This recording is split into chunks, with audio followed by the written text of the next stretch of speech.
ദേ നോക്കിയേ, ആടേ സാമ്രാട്ടിന്റെ മാജിക് ഷോയാ നടക്കുന്നേ. എന്നാ നമുക്ക് 10 മിനിറ്റ് കണ്ടിട്ട് പോയാലോ? വേഗം വാ, ദേ ഷോ തുടങ്ങി.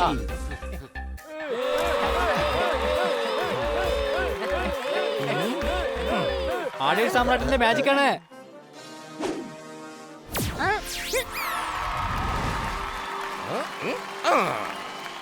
നമ്മുടെ വായുടെ തൊട്ട് മുകളിലുള്ള അവയവത്തെ മൂക്കെന്നും വാക്കകത്തെ 32 പല്ലുകൾക്കിടയിലുള്ള അവയവത്തെ നാക്കെന്നും വിളിക്കും. പച്ചക്കറിയിൽ ഏറ്റവും കൈപ്പുള്ള വിഭവത്തെ പാവയ്ക്ക എന്നും വിളിക്കും. കോപമുള്ളവർക്ക് അത് ശമിക്കാൻ കൊടുക്കുന്ന ഫലത്തെ കോവയ്ക്ക എന്നും വിളിക്കും.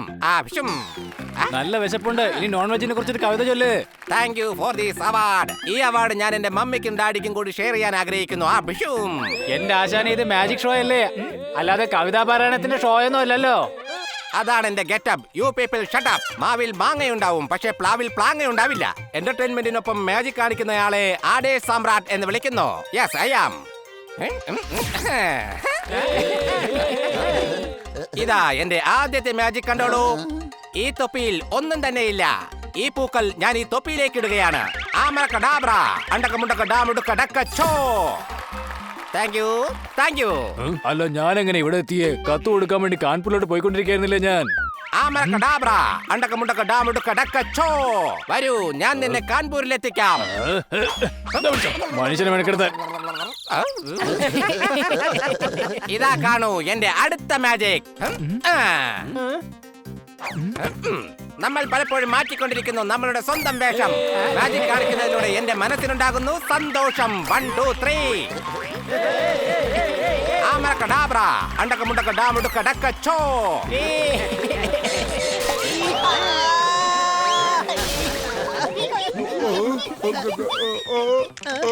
മാജിക്കാരന്റെ തട്ടിപ്പ് പുറത്തായി. എല്ലാ മൃഗങ്ങളും പുറത്തു വന്നു. ഇത് തട്ടിപ്പ് ഷോവാ, നമുക്ക് പോകണം. എന്റെ അമ്മച്ചി, മജീഷ്യനെങ്കിലേ താങ്കളുടെ മാജിക്കിന് ഒരു പവറും ഇല്ല. എന്നാ പിന്നെ പവറുള്ള 2 കസേരയെങ്കിലും വാങ്ങിച്ചിട്ടൂടെ അവിടെ? എന്റെ മാജിക്കുകളെല്ലാം അലങ്കോലമാക്കി. മരത്തിലൂടെ ഓടിപ്പോകുന്ന ഓട്ടക്കാരനെ ഓന്തെന്ന് വിളിക്കും. ഞാനിപ്പോ കാണിക്കാൻ പോകുന്ന വിദ്യയെ മാജിക് എന്ന് വിളിക്കും. അതിന് ഓഡിയൻസ് എല്ലാം എഴുന്നേറ്റ് പോയില്ലേ? ഓഡിയൻസ് ഇല്ലെങ്കിലും ഞാൻ മാജിക് കാണിക്കും. കാണോ? ഞാൻ ഇവന് സാവച്ചൊരു പണി കൊടുക്കും. അതോടുകൂടി ഇവൻ എല്ലാവരുടെയും മുമ്പിൽ നാണം കെടും. ഇനി ഇവൻ സാവച്ചെന്തെങ്കിലും ശബ്ദം കേട്ടാൽ ഇവന്റെ സ്വഭാവം മാറിക്കൊണ്ടിരിക്കും. അറിയാൻ പാടില്ലാത്തതൊക്കെ ചെയ്യും. എന്താ ഇത്? എന്റെ വലിയളിയെന്തെങ്കിലും പറ്റിയ വെറുതെ വിടില്ല ഞാൻ. ഞങ്ങൾക്ക് ഈ മാജിക്കിലൊന്നും ഒരു വിശ്വാസമല്ല. വാ വലിയളിയാ, നമുക്ക് വീട്ടിൽ പോവാം. വാളിയ, എല്ലാം നിങ്ങൾക്ക് വഴിയെ മനസ്സിലാവും. വല്ലാതെ വിശക്കുന്നുണ്ട്. ഞാൻ സ്നാക്സ് കൊണ്ട് ഒരു സാൻഡ്വിച്ചും നല്ല സ്വീറ്റ് ആയിട്ടുള്ള ശർക്കര കൊണ്ട് അവില് വിളയിച്ച് അടിപൊളി മിൽക്ക് ഷേക്കും ഉണ്ടാക്കി കൂടെ കൊണ്ടുവരാം. ഈ ഹണി ഇവിടെ ഉള്ളപ്പോ മറ്റൊരാൾ ഭക്ഷണം ഉണ്ടാക്കാൻ ഞാൻ സമ്മതിക്കില്ല. ഇനി എന്റെ വക ഞാനൊരു സ്പെഷ്യൽ ഡിഷ് ഉണ്ടാക്കും. പാൻ കിട്ടി. ദേ ഇരിക്കുന്ന ഐസ്ക്രീം. ആഹാ, വല്ലാണ്ട് തണുത്തിരിക്കാനുള്ള ഐസ്ക്രീം. നന്നായിട്ടൊന്ന് ചൂടാക്കി എടുക്കാം. വല്ലാത്ത മധുരം ഉണ്ട്, അതും കുറച്ചേക്കാം. ഉരുളക്കിഴങ്ങ് മിക്സിയിലിട്ടാലോ? പാവയ്ക്കയും തക്കാളി എടുത്തിടാം. ഇതെല്ലാം കൂടി ചേർത്ത് ഞാനൊരു അടിപൊളി ജ്യൂസ് ഉണ്ടാക്കും. കൊള്ളാം.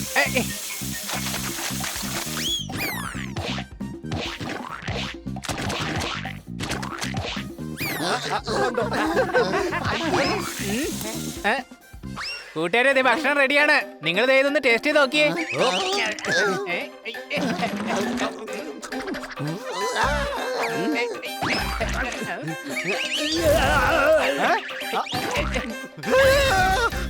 എങ്ങനെയുണ്ട് എന്റെ പാചകം? 70 രൂപയ്ക്ക് റീചാർജ് ചെയ്താൽ 70 രൂപ ടോക്ക് ടൈം കിട്ടുമെന്ന് ഒരു തവണയെങ്കിൽ നമുക്ക് ഇമാജിൻ ചെയ്യാൻ കഴിയും. പക്ഷേ ഹണി ഒരു ചെഫായി മാറുന്നത് നമുക്ക് ഒരിക്കലും ചിന്തിച്ചു പോലും നോക്കാൻ കഴിയില്ല.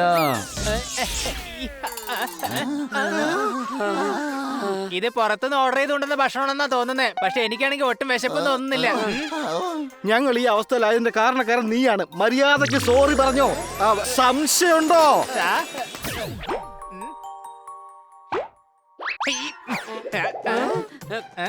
അയ്യോ മുതലാളി, എന്നെ ജോലിന്ന് പറഞ്ഞു വിട്ടേക്കല്ലേ. ഇനി ഞാൻ ഇങ്ങനൊന്നും ചെയ്യില്ല.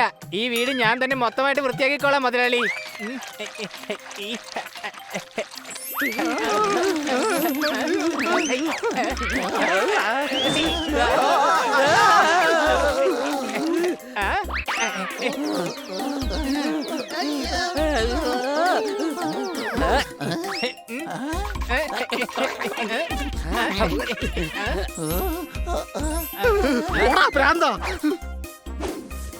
മാഡത്തിന്റെ ഫോട്ടോ കൂടി വൃത്തിയാക്കിയേക്കാം.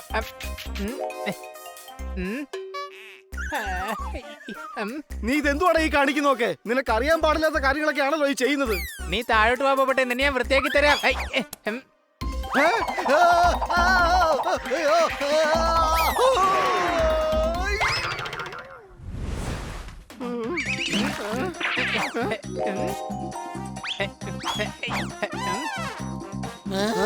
വേണ്ട ഹണി.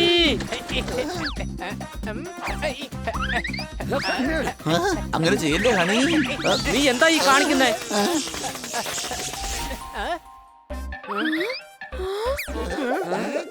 ഓ ഇത് എന്താ ഇത്?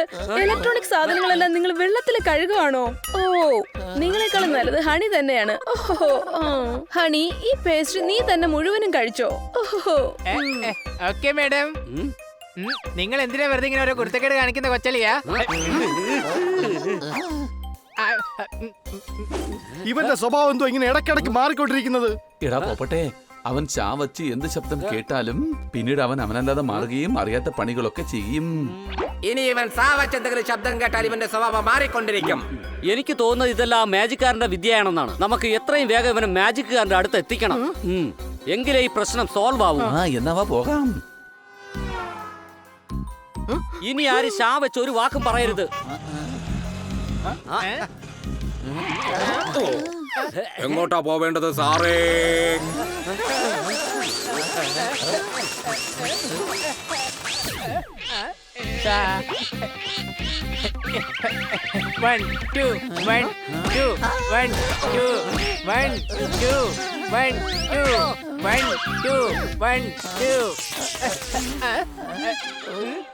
അല്ല കൂട്ടുകാരെ, നിങ്ങൾ എന്തിനാ ഓട്ടോറിക്ഷയിൽ വന്നിരിക്കുന്നവരെ ഈ ഫുട്പാത്തിൽ വന്നിരിക്കുന്നത്? ഐഡിയ. ഇനി എല്ലാവരും സായിക്ക് പകരം പായെന്ന് മാത്രം പറഞ്ഞാ മതി. മനസ്സിലായി. സംശയമുണ്ടോ?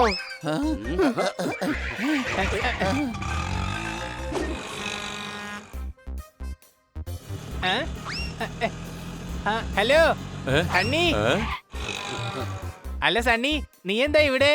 എടാ, നിന്നെ പോലുള്ള ആൾക്കാരുടെ നിന്റെ പേര് കേൾക്കുമ്പോ എനിക്ക് ചൊറിഞ്ഞു കയറുക. ഞാനിവിടെ ഒരു സൂപ്പർ ക്വാളിറ്റിയിലുള്ള ഷാമ്പു മേടിക്കാൻ വേണ്ടി വന്നതാണ്. ഈ ഷാമ്പുവിന്റെ കാര്യമൊക്കെ ഒന്ന് വിടുന്നേ, നമുക്ക് എന്തായാലും പോയി കളിക്കാം. വാ.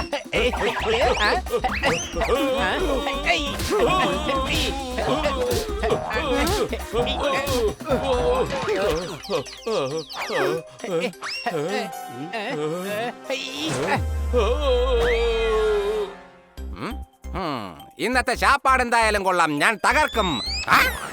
അയ്യോ, എന്റെ ഫേവറേറ്റ് ഫുഡ് ഫുട്ബോൾ തിന്നേ.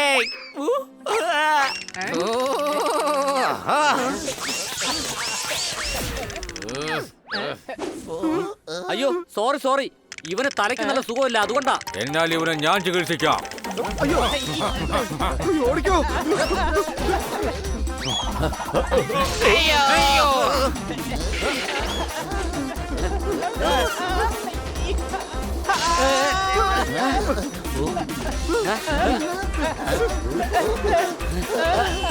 ദേ മാജിക്കാരന്റെ വീട്.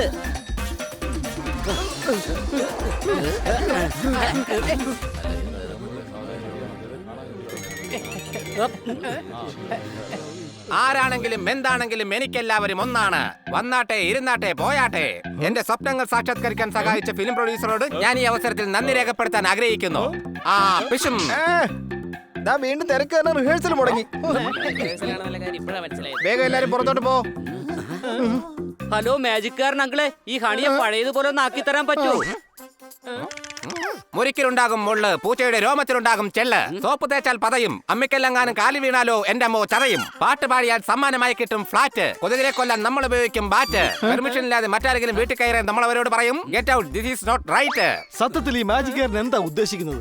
ഇവൻ ഇവിടെ ഈ നാട്ടുകാരുടെ എല്ലാം മുന്നിൽ വെച്ച് എന്നോട് സോറി പറയണം. പിശും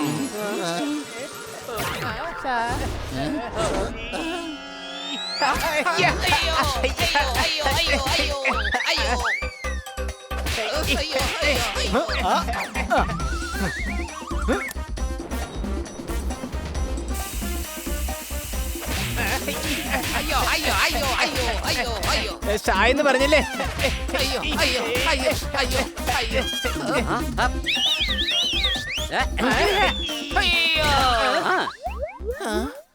കയ്പുള്ള പച്ചക്കറിയെ പാവയ്ക്ക എന്ന് പറയും. കയ്പും മധുരവും ഉണ്ടെങ്കിൽ നെല്ലിക്ക എന്ന് പറയും. അതുപോലെ ഒരു തെറ്റ് പറ്റിയാൽ ഞാൻ മാപ്പും പറയും. എനിക്ക് മാപ്പ് തരൂ, ഞാൻ ഇവനെ പഴയതുപോലെ ആക്കാം.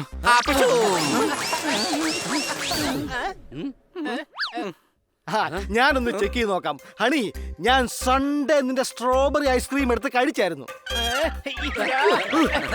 ഇവൻ ഇനിയും ഭേദമായിട്ടില്ല തോന്നുന്നത്. എനിക്ക് കുഴപ്പമൊന്നുമില്ല. ഇവൻ എന്റെ ഐസ്ക്രീം കട്ട് തന്നില്ലേ, എനിക്ക് അതിന്റെ ദേഷ്യം കൊണ്ടാ ഞാൻ ഓടിക്കുന്നേ.